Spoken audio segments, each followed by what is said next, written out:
Hello guys, welcome back to Online MBA Guru YouTube channel. So guys, today we are going to discuss about important descriptive questions of organization behavior subject. So guys, as always I have told you in every videos that जो भी questions मैं जो आपको यहाँ पे बताता हूँ important descriptive questions, तो ये सारे क्वेश्चंस कोई मैंने खुद से बनाए हुए नहीं है। ये सारे क्वेश्चंस वो क्वेश्चंस हैं जो स्टूडेंट्स अपलोड करते हैं अपनी एग्ज़ाम देने के बाद में कुछ हमारे कॉमन्स ग्रुप्स में, एंड वहाँ से जो मैं सारे क्वेश्चंस कलेक्ट करके फ़िल्टर आउट करता हूँ 100-150 क्वेश्चंस में से 30-35 इंपॉर्टेंट क्वेश्चंस, एंड वो मैं जो है आपको प्रेजेंट करता हूँ। So the first question is what is OB and levels of OB. So OB is year that organisation behaviour. So what is organisation behaviour and levels of organisation behaviour. So यहाँ पे आपको organisation behaviour के बारे में बताना है and organisation behaviour के जो लेवल्स हैं उनके बारे में बताना है। सो एक शॉर्ट में मैं अगर आपको एक्सप्लेन करूँ, सो यहाँ पे 30-35 क्वेश्चंस मैं आपको बताने वाला हूँ। उन सारे क्वेश्चंस को मैं एक्सप्लेन नहीं कर सकता हूँ, बट मैं कुछ क्वेश्चंस का एक शॉर्ट आपको समरी बताऊँगा ताकि आप उनको बेटर तरीके से समझ सकते हैं। सो यहाँ पे मैं आपको फर्स्ट क्वेश्चन का अगर शॉर्ट में समझाऊँ तो basically organisation behaviour is the study of what people think, feel and do in and around organizations. It look at employee behavior, decisions, perceptions and emotional responses. It examines how individuals and teams in organizations relate to each other and to their counterparts in other organizations. Organization behavior also encompasses the study of how organizations interact with their external environments, particularly in the context of employee behavior and decision. Organization behavior researchers systematically study these topics at multi-level of analysis, namely the individual, team and organization. So basically जो 3 level जो हैं organisation behaviour के वो basically इस तरीके से, micro जो वो हो गया the individual level, and second is meso जो वो हो गया the group level, and third one is macro वो हो गया बेसिकली द ऑर्गेनाइजेशनल लेवल। सो ये 3 लेवल्स हैं, इन तीनों को आपको एक्सप्लेन भी करना है। So the next question is explain trade theory. यहाँ पे आपको ट्रेड थ्योरी के बारे में बताना है एंड एक्सप्लेन करना है। So basically trade theory of leadership believes that leaders have certain trade that make them a good leader. On the other hand the behavioural theory of leadership believes that leaders behave in one of several different ways. So many people believe that leaders are born, not made. They believe that somehow they have some innate qualities that make them a good leader. You may even agree with this perspective as it's not incorrect. In many ways, these traits have to be part of the leader because many believes they are critical to becoming a good or even great leader. These traits cover areas such as communications, decision making, integrity or even empathy. So आपको इसी तरीके से अच्छे से जो है trade theory को explain करना है। सो यहाँ पे जो सारे क्वेश्चंस होने वाले हैं, सारे क्वेश्चंस को आप अपने 250 से 350 वर्ड्स के अंदर एक्सप्लेन कर सकते हैं। एंड अगर आप अच्छे से जानते हैं उस क्वेश्चंस के बारे में तो आप इसके 350 के अबव वर्ड्स भी लिख सकते हैं, बट मिनिमम आप ट्राई कीजिए 200 के ऊपर लिखने की। Then next question is explain Maslow's hierarchy of needs. So यहाँ पे आपको मास्लोज हायरार्की ऑफ नीड्स को एक्सप्लेन करना है।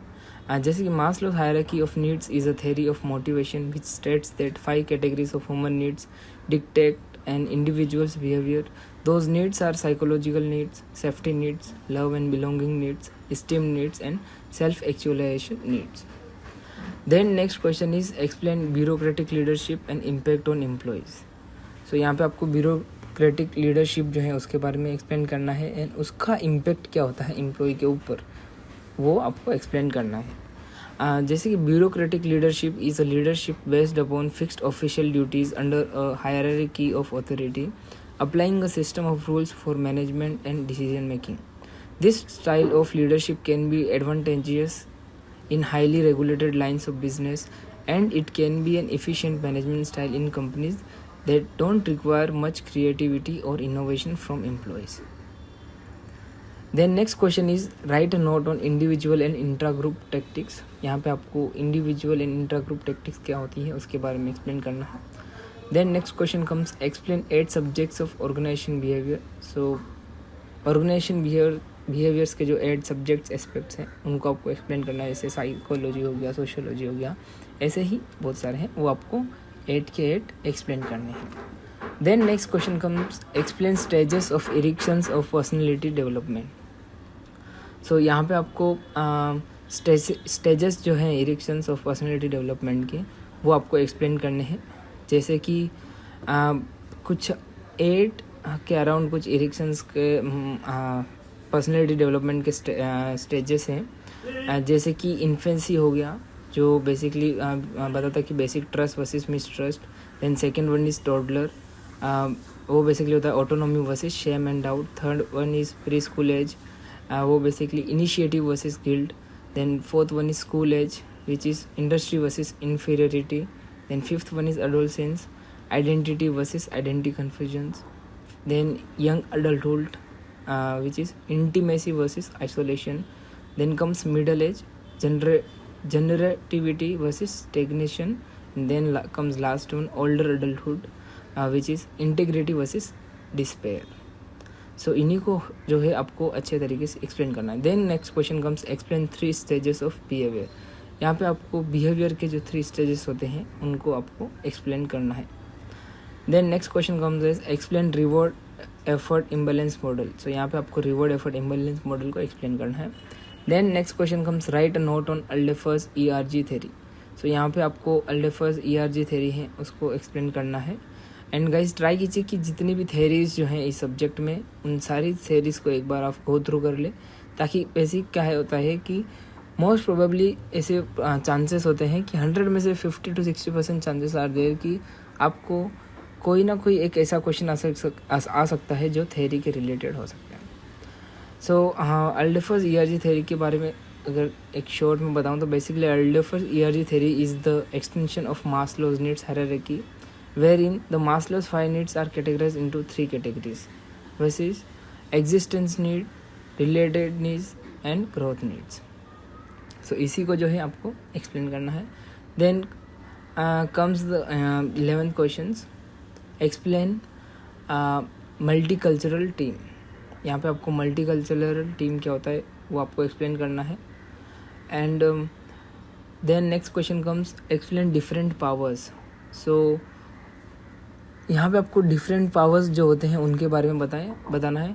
मल्टी-कल्चरल या जो 11th क्वेश्चन जो है बेसिकली मल्टी-कल्चरल टीम, वो बेसिकली क्या होता है कि multicultural team can only find success if its members take the time to understand each others and ensure that everyone feels included.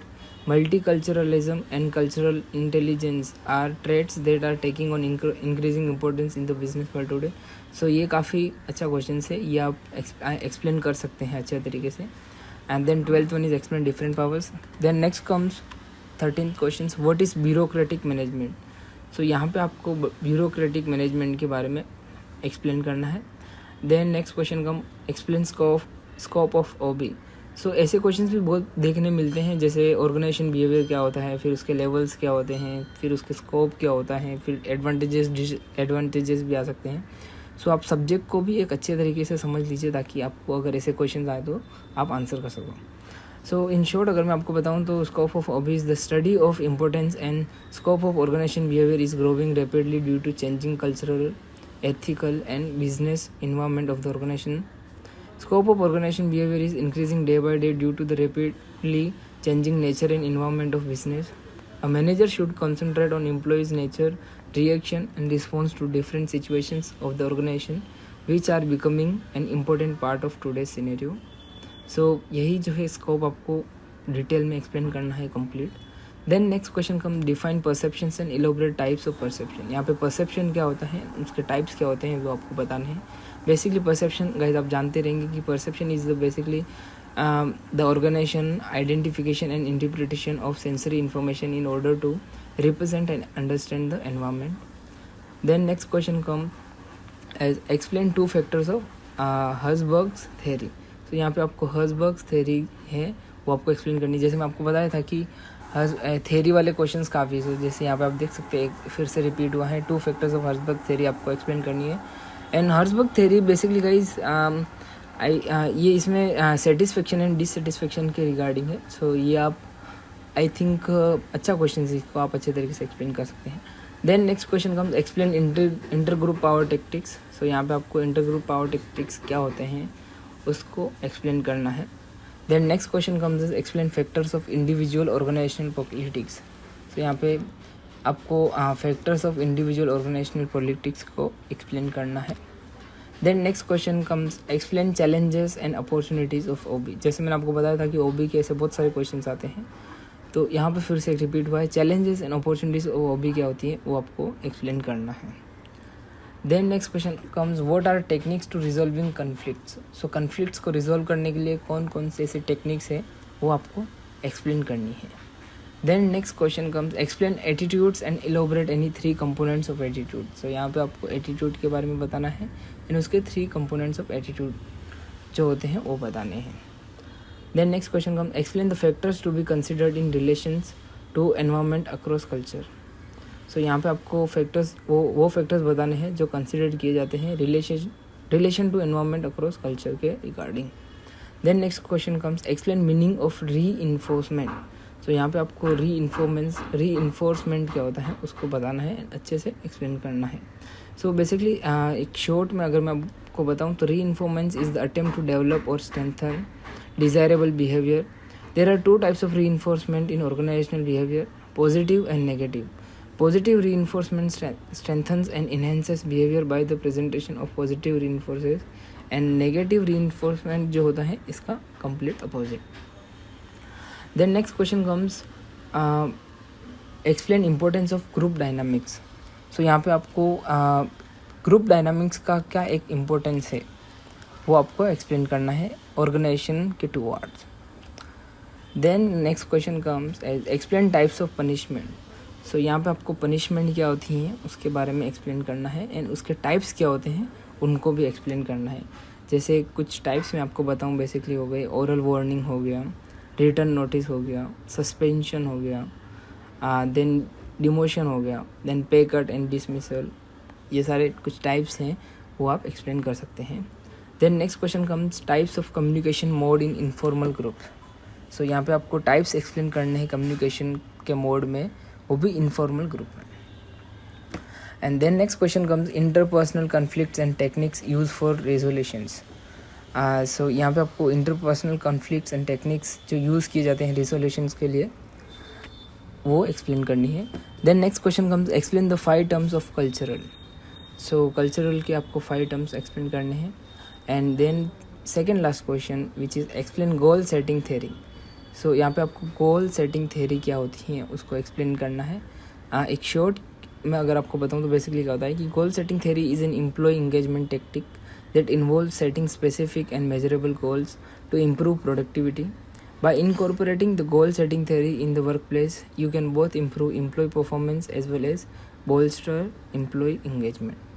सो यही जो है आपको ऐसे बहुत सारी चीज़ें हैं गोल सेटिंग थ्योरी की रिगार्डिंग, वो आपको सारी एक्सप्लेन करनी है। Then the last question comes explain OCEAN personality trait.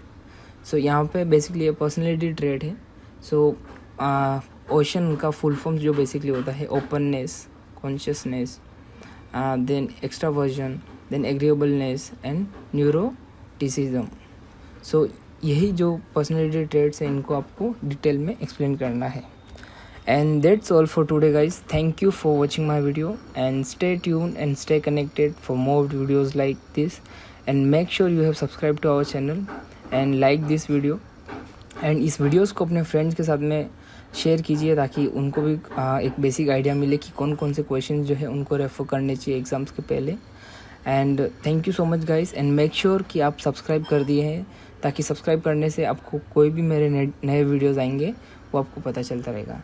And guys, if you want to suggest me anything or if you want to give some advice to me, then comment below whatever you want to say. I will try to improve it. And और अगर आप कुछ नए topics पे video चाहते हैं तो भी आप नीचे कमेंट कीजिए। I will try to make video on that as well.